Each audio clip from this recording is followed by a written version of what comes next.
Whose fault is it when it hurts you? Yours. But you don't want that responsibility. You don't want that. You want the responsibility of being able to take all the clout when you win. Put a ICT, I made this trade because you want other people to like your post. And I get it. That's cool. I'll like it. If you're doing what you're supposed to do, I'll like it. But I want you to be cognizant to the fact that you are expected to be responsible, not just clout chasing or looking for approval or an attaboy or attagirl, pat on the back. You got to be responsible. When you make a mistake, own it. I want to see more of that this year. I want to see, I did this wrong. This is what I was expecting to happen. This is what I felt while I was doing it, and it didn't pan out. And this is exactly how I feel right now. That's what I want to see. I want to see that. And I want other people to see how much of that occurs. Because on social media, there is some cherry picking going on social media. They only want to give you what makes them feel good about themselves. And in trading, you can't do that. You can't hide it. It's going to show up in your bottom line. Your equity curve is going to give a storyline. And that storyline isn't always a love story. Sometimes it's a fucking tragedy. Sometimes it's a horror fucking story. And sometimes it's a fucking sequel. Many times over. And becomes a fucking enterprise of blown account after blown account until the trader learns that these are things that shouldn't be repeated.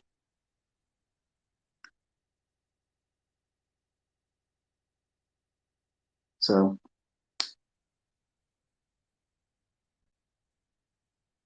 I want to make sure that we have beat this to death. And I'm sure I'll be doing more of it before we get to February 7th. I don't want the folks like the young man that sent me the tweet the other day saying he's got his account ready to follow me live. The fact that you even mentioned that you have your account ready, that signals that you're doing everything I tell my students not to do. You shouldn't even have a paper trading account linked to TradingView while you're watching me. Because it's going to be enticement. You're not going to be able to, if you're not capable of managing yourself and controlling yourself and being disciplined, you're going to do things that's going to be distracting. And if you do something that you know now that you have been told multiple times not to do, are you going to be listening to my narrative about why price should be doing what it's doing and what it should be doing next and what you don't want to be seeing? Are you going to hear that and let it resonate with you and take it as experience while you're in a trade and you're only giving a fuck about whether or not it's going to go to profit or if it's going to stop you out? And what if you're in a trade and you don't trust where I think the market's not going to go and you're scared that it's going to stop you out and you get out of the trade and then it runs in the favor of what your trade was outlined to do? Who are you going to blame then? You're going to be mad. And you missed the entire point of the lecture over live charts. You missed it. And even watching it in hindsight won't allow you to retain it because you're going to be bitter about what the fuck you were doing goofing around.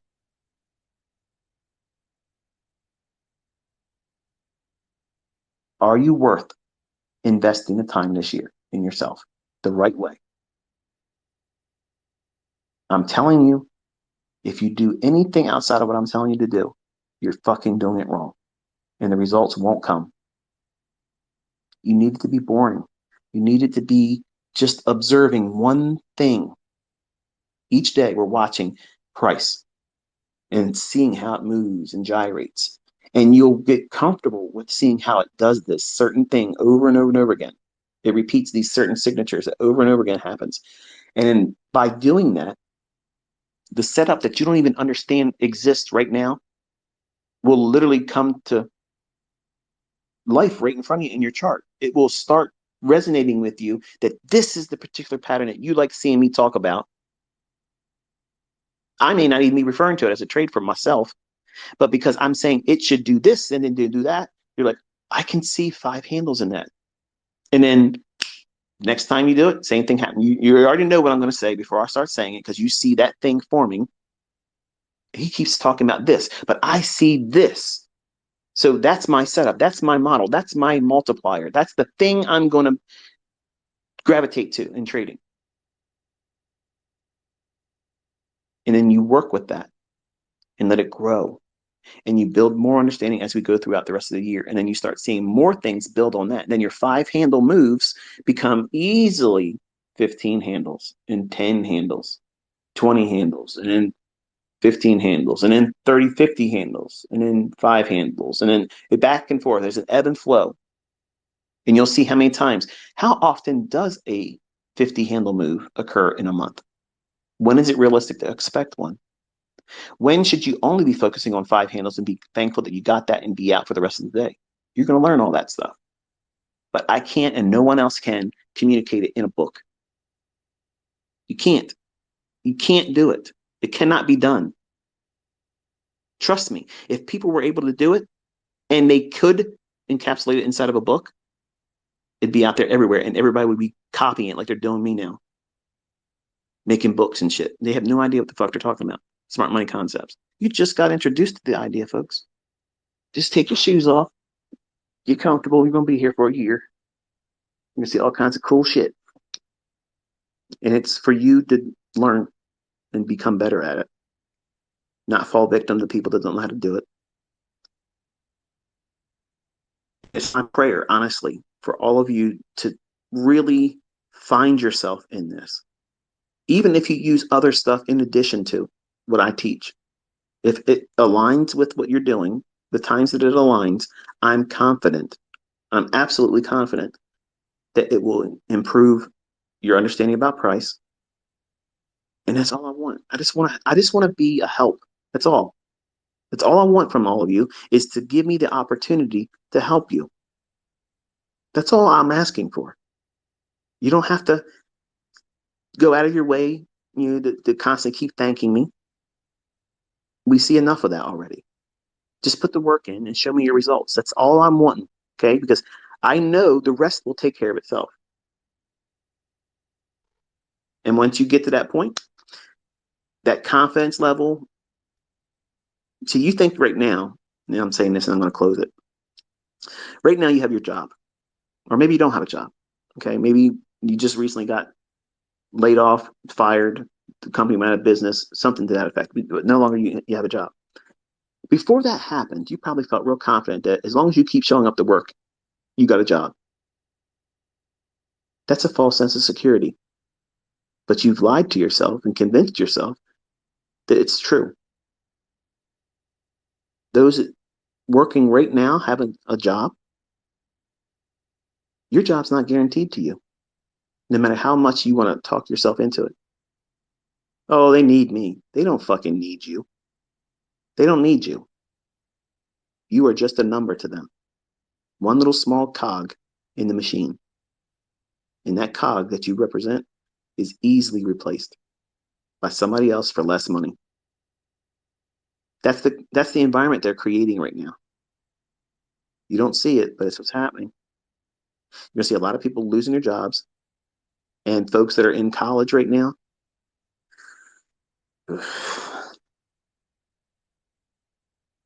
You're going through school, working very diligently, I'm sure, studying and trying to carve out a certificate. Nothing guarantees you a job with that certificate. I had a GPA just under 4%. Math and science major. I was that was like me. That was me. I was writing programs in 6th grade after school, all from books that I got from the library. I wanted to be a video game maker. That was my aspirations as a little boy in Middle River School in 6th grade. The math teacher that everybody fucking hated, I loved him because when school ended, he let me stay until he left for the day. He let me code, and I was just doing little games and Hangman and things like that with basic language. And I was learning to code right then and there. And that was better than any college course I went through with programming because I was passionately seeking how to do it on my own instead of going to a class and listening to a guy bloviate about shit that, may or not even be that the best way of doing it. But you're following a process. You paid for these credits. You're going to the class, whether it be online or in person, and you're expecting to fulfill this GPA to pass it, and then you get your certificate. And that certificate means fuck all.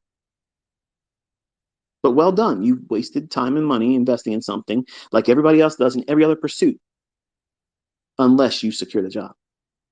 Now, if you get the job and you love your job and you make really good money, then you are a success. But what happens, and I'm just posing this as an argument here, what happens if you work really hard to get through that college and you get your certificate and you get a high GPA and you get hired at the job you're trying to go after and you make the money, maybe even more than you were hoping to make. But then you find out you fucking hate it. Do you have a plan B for that? Most people don't. A lot of people go through college, work very hard, do very well, get into the career they thought they wanted to do. When they get in it, they don't like it. Do you have an alternative? Because that's a lot of time and money to be investing in and not knowing for certain. Versus a skill set like this that can be a complement to anything that you're doing in life. Another stream of income that will help maybe replace whatever mistake you made as a career pursuit or fulfill something that you failed in, because some of you dropped out of college. Some of you failed in college. There's room for all of you here. All of you have a place at this table. And you can come from all different walks of life. Impoverished nations, well-to-do. I have all kinds of students, and they're doing well. Not every one of them, but I have students across a wide spectrum of different demographics, countries, language barriers, all of that stuff. It wasn't formidable enough to keep them from finding success. So you have no excuse this year. None. Not a valid one, at least. Are you going to show up every day? Are you going to dismiss anybody and anything that would be a distraction to you learning? My advice to you, and I mean this sincerely, don't talk about it. Okay? This is Fight Club. You ever seen the movie Fight Club? First rule of Fight Club: we don't talk about Fight Club. That's the first rule. That means you can't hear someone else's asinine opinion about what you're doing and learning unless you invite them in the conversation. They're not going to tell you what you want to hear. They have no idea what the fuck you're doing. And if you try to explain to them, they're not going to understand. They're going to think you're fucking crazy. First rule of Fight Club: we don't talk about Fight Club. That means your friends at work, you work with them. That's it. You don't make them partners in your endeavor on learning how to trade. You're not taking them out of that fucking job when you start making money, right? So why the fuck are you bringing them along right now? You want them to feel like you're getting ready to make some changes, man. You're making some fucking waves, and you're riding that motherfucker out on your surfboard and leaving them behind. And you want them to know about it before it even starts. Don't. When they come to work and you ain't there no more, then they'll know. Send them a fucking card 3 weeks later. I'm on the beach. Fuck off. See you. Your family. First rule of Fight Club: we don't talk about Fight Club. Because they're not going to tell you what you want to hear. They're only going to tell you their fears and reasons why they wouldn't do it. So why the fuck are you going to invite them in the conversation? They won't understand what you're doing. You barely do. So why are you allowing anybody else outside of what you're trying to learn to influence you? Because they're going to influence you. Why? Because you love them. That's normal. I did the same thing. And not one of my family members, not fucking one of them, said, you know what, Michael, you fucking deserve that shit. If anybody's going to do it, boy, you are going to do it. You're going to fucking be the trailblazer. You're the fucking one. Not one of them even gave me a fucking encouragement. Oh, like, I hope you do well. All of them said, Yeah, right. You're gonna be just like the rest of us. The rest of us. The rest of us, motherfuckers. You retired. We're still working in retirement right now. I've been retired.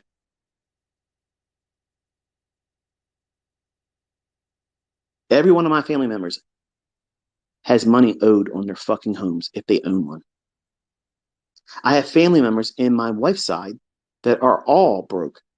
And I've tried helping them. I've put them in homes. I've put them in vehicles. I've given them money, and they still shit the fucking bed and blow themselves out.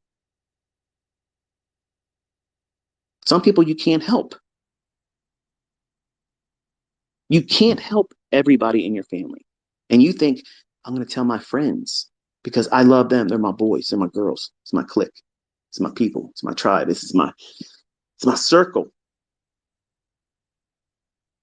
I'm looking out for them. I'm going to tell them what I'm doing. That's what multi-level marketing capitalizes on. The tendency for humans to want to do that. I'm telling you, don't. See a difference in the way I'm teaching? I'm upside down to everything else because this is what works. Fuck the bullshit. Your friends are going to want to learn what you're doing once you arrive. Then you'll have experience. Then you can probably tell them better. Right now, it's a pipe dream to you and them until you really do it. Stop making your fucking business somebody else's business to run. Mind your own fucking business. And don't let nobody else run your fucking business. They ain't going to run it like it needs to be ran. Their input is menial and minuscule compared to what you're expected to do on your own here, putting the work in, showing up every fucking day. They're going to take days off, every fucking day off to them. And you're going to let them into the conversation by saying, here's what I'm doing. I'm going to be doing this. This is my goals. And they're going to feel like what? Oh, shit. They got a goal. They're trying to do something. Most people don't. They're trying to muster up enough strength to get out of fucking bed to drag their ass to work. And you're talking to them how you're going to change your whole fucking family tree. You're changing the whole trajectory of your finances going forward, supercharging it for all of your siblings and offspring behind you once you arrive. Nobody wants to hear that, especially when they have no resolutions in their own life. Consider your friends right now. Who among your friends are successful? Chances are you probably don't have many friends that are successful. Most people don't. I didn't. I was the one. I was the one that grew up out of all that bullshit. And I tried my ass off to bring them with me. I had just barely enough, sometimes not enough, to keep myself going, let alone encourage them when they felt the adversities. So you're asking to win something that you can't win. That's a that's a battle that you can't win. You can't encourage them when you haven't done it yet. And the only thing you're really doing is wanting them to think that you're making money moves. Hashtag making money moves, baby. You're living social media. That's what you're doing with your fucking friends, face to face. The best thing you can do is don't invite them to shit that you ain't proven to yourself yet. And don't invite criticism when you haven't even found your way yet. First rule of Fight Club, we do not talk about Fight Club. You don't tell your friends, you don't tell your family, you don't tell your coworkers what you're trying to learn here because they're all going to give you a report card. And they're going to give you an interim report. So, how you doing in your so-and-so? Making any money yet? I see you're still coming to work, motherfucker. That's what you're going to get. That's what I got. Until that day, until that fucking day when we gave me the move I was looking for. Fuck all of you. I'm out. Peace. And I told him keep my last fucking paycheck, and I never came back for it, and he never mailed it. Think about that. Yes, that's what it felt like. I didn't give a fuck, and you won't give a fuck either. You won't care about all the people that you know would have doubted you if you brought them into the conversation, but don't bring them into it. Don't do that because it's going to be distracting because you love your friends and you should. They're extended family and you love your family. Even though it's dysfunctional as these motherfuckers are, you love them. You don't want them over your fucking house on Christmas. You don't want to see them on Thanksgiving, but you still love them. But these are the same motherfuckers that you're about to invite to the board meeting of Corporation You Incorporated. You're making them fucking honorary board members of You Incorporated. What the fuck are you doing that for? You already don't want to spend time with them, but you're going to invite them to the conversation about how you're going to find success doing this. Don't do that. Don't do it. You're setting yourself up for failure right away because it's going to be mentally draining. Not only do you have to keep up with the pace I'm going to put you through and the natural learning curve of going through the process yourself, because this shit isn't easy.